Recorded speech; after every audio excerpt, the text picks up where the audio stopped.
Welcome to the Tech Egg. Don't get scrambled. Enjoy the video. You begin by preparing the windshield and tools so you can work efficiently. You use a heat gun or hair dryer to soften the adhesive. This reduces tearing and lifts edges. You apply a small amount of 70% isopropyl or a dedicated adhesive remover to a corner and let it penetrate for 30-60 seconds. This weakens the glue bonds. Once the glue softens, you start to lift with a plastic scraper at a low angle to avoid scratching the glass. You continue by systematically working across the sticker footprint, alternating heat and solvent so the adhesive never sets back up.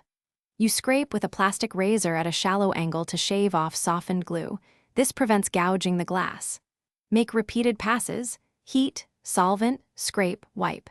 You use a microfiber to remove loosened bits and avoid metal tools that cause scratches. If particles remain, you let the remover dwell longer, so the bond breaks down without aggressive force.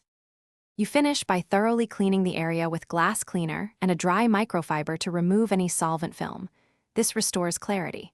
You may use a light polish if tiny haze or adhesive ghosts remain, then seal with a water-repellent windshield treatment if desired. If adhesive won't come off, try repeating heat and solvent cycles and letting remover penetrate longer. Patience prevents damage. If you still see persistent adhesive, consider a professional-grade adhesive remover or a detailer to avoid glass damage. Thanks for watching. Consider subscribing if I helped unscramble your problems.